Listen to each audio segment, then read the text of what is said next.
Hi guys, Ian here, welcome to my channel and to another video, and today I just want to have a little chat to you about hell, of all places and of all states. And the reason that I am making this video is because, as you will probably know if you use Facebook at all, often our feeds are full of atrocities, animal cruelties,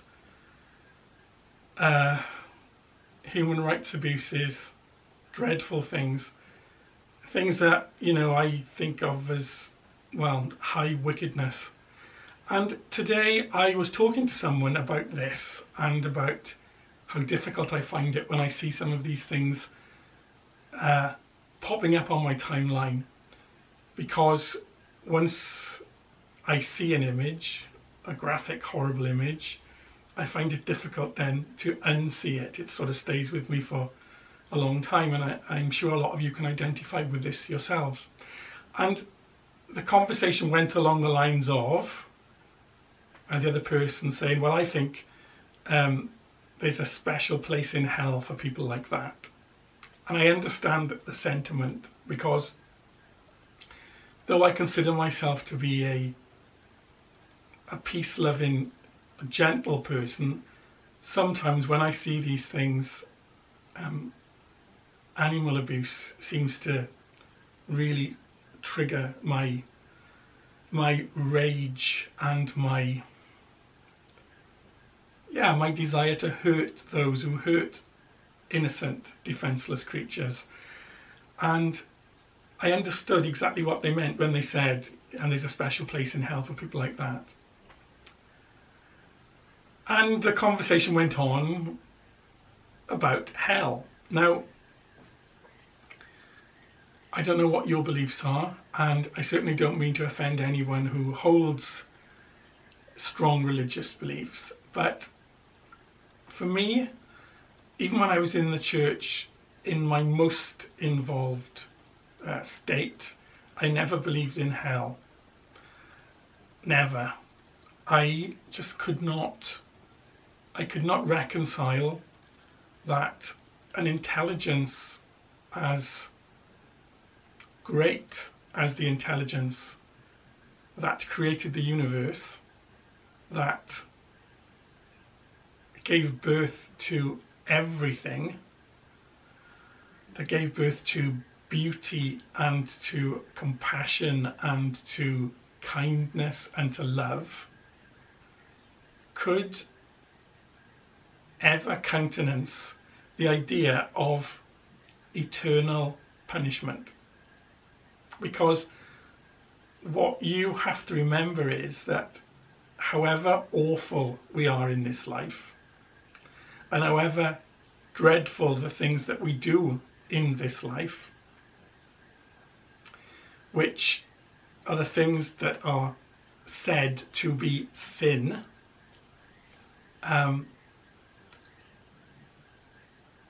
none of that, in my opinion, warrants eternal punishment that never ceases.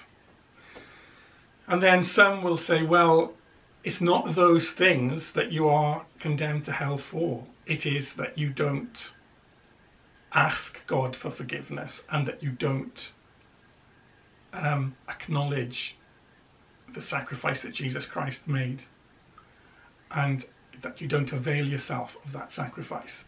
But even that, if that's right, I still, even in my human understanding, I cannot comprehend how that is worthy of eternal punishment.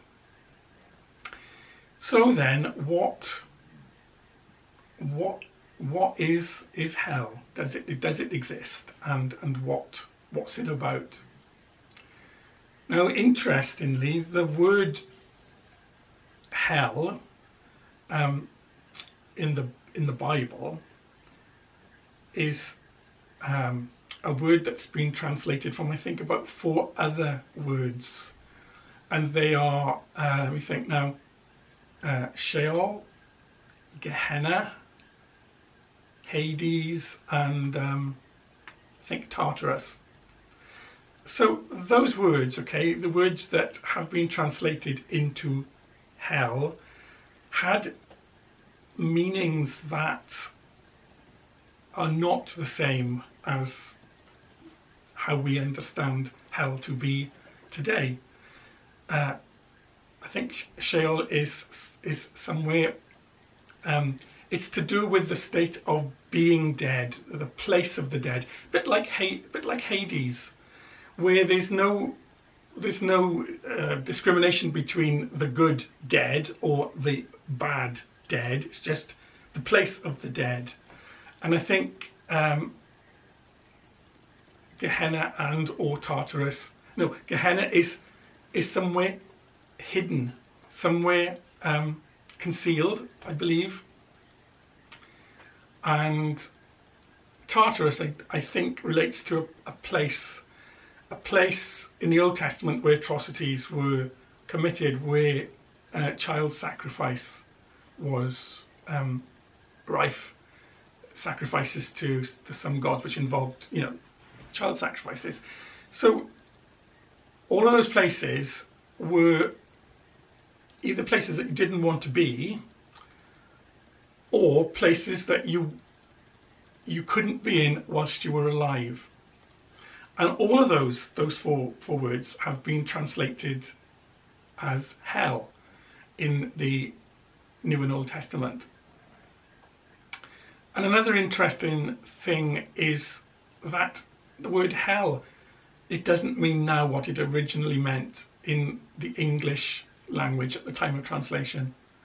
This thing about, everlasting burning, and this, the lake of fire. Now, although the lake of fire does appear in the Bible, it is, I think where it's referred to, it's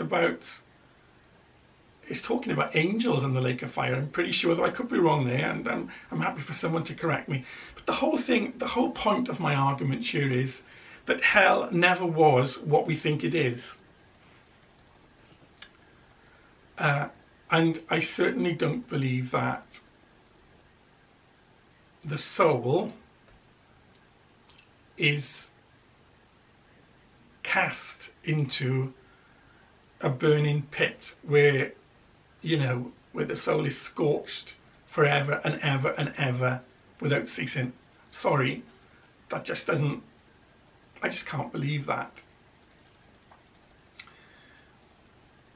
Not least because the concept of burning it has meaning to us, doesn't it, in a physical body, but burning to, the burning of consciousness.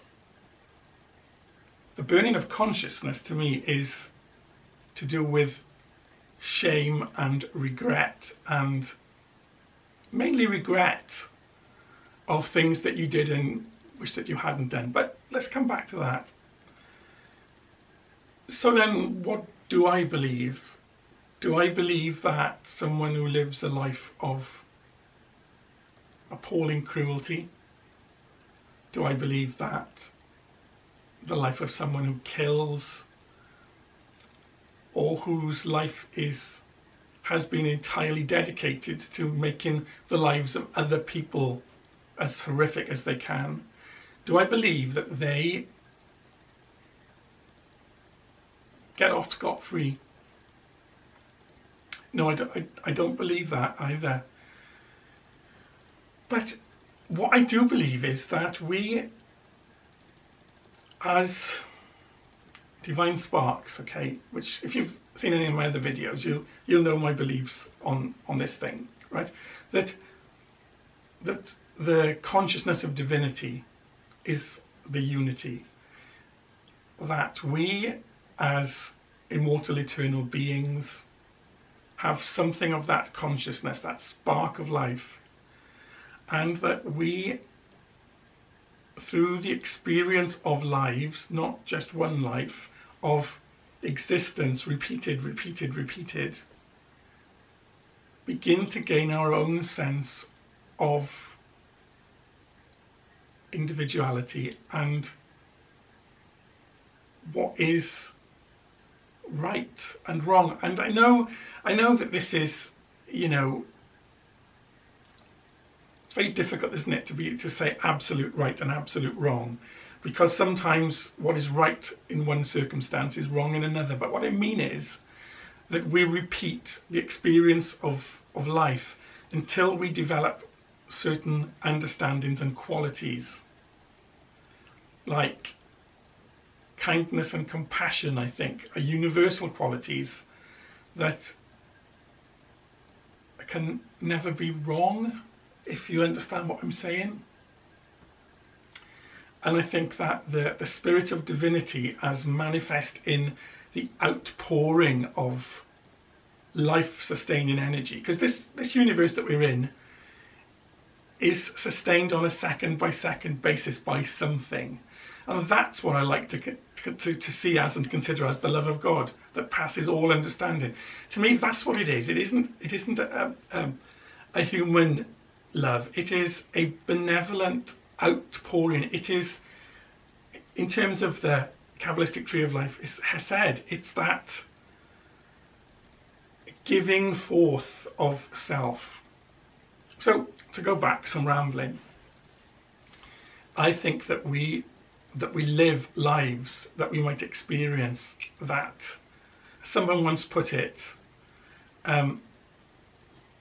physical existence and human lives are the anvil of the soul.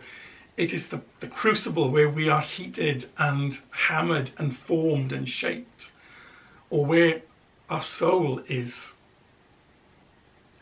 formed, if you like, hence the anvil of the soul. So for people then who live abhorrent lives, what do I think? I think that they gain the experience of that. They have the experience of that. They, through the karmic laws, they understand the consequences of it, possibly by going through an experience where they receive the same kind of treatment. But again, you know, that's simplifying it to such a basic level. But I guess what I'm saying is that if you think of life and the amazing potential of all of the experiences that are available to life, then could it be that every individual soul has to experience all of that? Could it be, and I'm asking a question here, not stating a fact, that we all go through that experience of being hideous and cruel, and that we grow through our experiences to realize that we don't know, that is not right, we are not going to be like that? Could it be that we each have lived through the experience, and I don't mean in this life, I mean in other lives, where we have been that person, where we have been the murderer, where we have been the abuser, where we have been the arsonist, where we have been, you know, the abhorrent thing, but that we have evolved out of that? Could it be that people who are like that now are just behind people who are not, in terms of their soul evolution? Is that possible? So I think that there is no hell. I mean, the progressive Christians now would say, no, hell is not burning, everlasting burning, and, you know, being scorched by demons and pitchforks. They've moved from that. What they say is hell is eternal separation from divinity. That's what hell is. Well, I can't even accept that, because if you look at it from a Kabbalistic point of view, the only thing that exists is divinity in manifesting in different forms. So we cannot not be in communion with divinity, because, as the Bible says, in him we live and move and have our being. In her, in God the Spirit, which is neither male nor female, in the spirit of divinity we live and move and have our being. So we cannot exist outside of that. Neither can we not exist at all, because we are of divinity, and divinity cannot hack off bits of itself and exterminate them. That is a simple human error, if you like. So I don't see how hell can even be being cut off from God. So all I'm left with then is the option that we keep experiencing existence.